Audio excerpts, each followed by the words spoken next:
Ladies and gentlemen, welcome back to Gaming with me, Tony Mo, and we are here today putting another entry, another page in my Battlefield 1 Player's Guide. Today we're going to be talking about recoil management. I really wanted to give you guys some sort of a visual representation of how recoil functions depending on how you decide to fire your weapon across what I would consider the three primary weapon platforms where recoil really matters. So we'll be taking a look at the MP18 for the SMGs from the Assault class. We'll be taking a look at the Mondragon Storm for the DMRs from the Medic class. And we'll be taking a look at the Lewis gun for the LMGs from the Support class. Let's start by taking a look at the Assault. We're going to be firing in full auto and in burst fire at the exact same distance. And the results are kind of obvious in my opinion. Burst fire allows you to hold a much tighter pattern because you don't have to spend as much time compensating for recoil. Now, there's always the individual player element, the human element, and it's going to exist in all of these tests. Some players are simply better at compensating for recoil when dealing with full auto than others. I would say that it's not one of my strong points per se, but I'm not too shabby at it. Of course, it's going to be slightly different depending on whether or not you're playing on console or on PC. But at the end of the day, there is no denying the fact that you can get a tighter group more easily and more consistently when burst firing SMGs at this sort of distance compared to firing at full auto. Now, when we talk about close quarters engagements with SMGs, full auto 100% all the way. There's barely going to be a difference in bullet deviation, and you want to get as many rounds on target as quickly as possible in that sort of environment. When you start talking extreme long range distances, again, burst fire starts to come back into play. Not that you'll be engaging targets with SMGs at that sort of distance on a regular basis. Let's move on and take a look at the Mondragon Storm. Now, I really wanted to focus on the DMRs, and this kind of launched the idea to do a video covering all three of these different weapon platforms, because I feel this is an area in which players struggle the most. I see a lot of people using the Medic class, missing rounds, blaming the game, so on and so forth, but at the end of the day, it all comes down to finding your rhythm with these DMRs. If you mash fire, as you're seeing in the left result here, you are going to have a lot of bullet deviation. If you tap fire, you're going to get a nice tight group. There's a pretty noticeable difference there, and considering that a human in Battlefield 1 probably takes up 1/3 of one of these pillars, you're obviously better off tap firing. Now, in close quarters, some of you might say, well, why not just spam fire anyways? Honestly, if you're in that sort of environment, you're probably not ADSing, you're probably hip firing. Mash firing is going to result, again, in a lot of bullet deviation. You really want to focus on tap fire.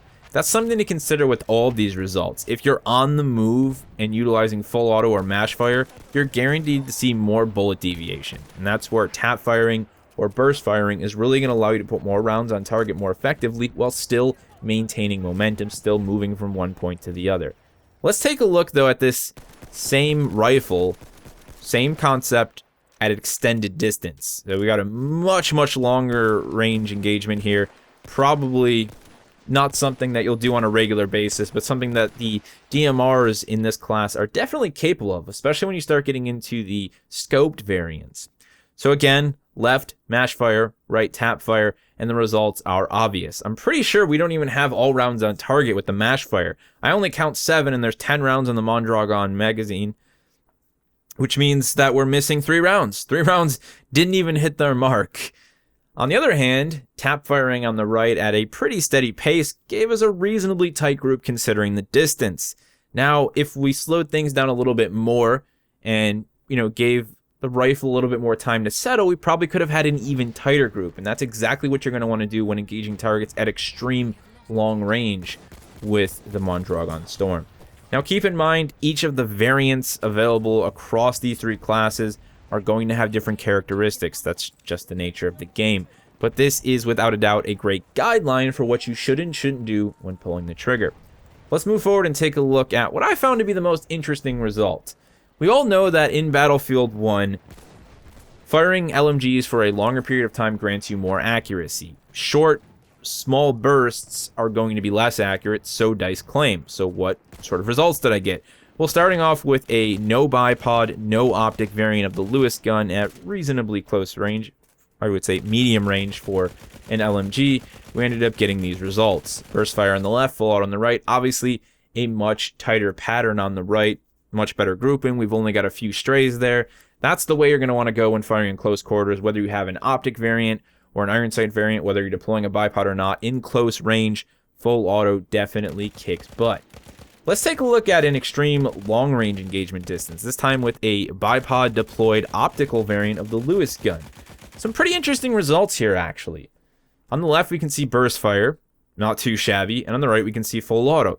You'll notice, however, that the burst fire seems to have more horizontal deviation, where full auto has a lot more vertical deviation, most likely because I was struggling to maintain control of the weapon.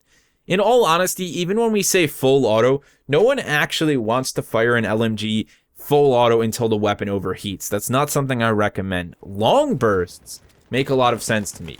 When you fire a long burst, you're still going to get those accuracy benefits that come from firing the weapon over time without overheating the weapon and, obviously getting more accuracy than you would if you did short tap burst fires like we've done on the left here. Now, automatic weapons like the SMGs and the LMGs, of course, allow you to control recoil direction. It is a customization feature in the menus. A lot of you are probably wondering what the hell it is. It's just that. Do you want your muzzle climb to go straight up? Do you want it to go slightly to the right? Do you want to go slightly to the left? Honestly, I don't really see the purpose behind it other than player customization, or if you're someone who struggles with actually controlling your recoil in a straight motion with your mouse or with your controller, you might find that you instinctively pull to the right or the left. Well, you can compensate for that by adjusting your recoil direction. That's all it does. There's nothing crazy, mysterious going on behind that. Look into it deeper if you feel like you're someone who pulls recoil to the one direction or the left. If not, keep it in a straight line, pull straight down, compensate for your recoil, and win. That's all I have to say. Thank you guys so much for watching. Hopefully this has given you a much better idea of how recoil functions, of what happens with each of the weapon classes once you pull the trigger, and how to better get rounds on target. If you have any other questions for me, any other concerns, feel free to post them down in the comment section below, and I will see you in the next one. Important part of this entire guide, obviously, you want to become a better medic. I'm going to be honest.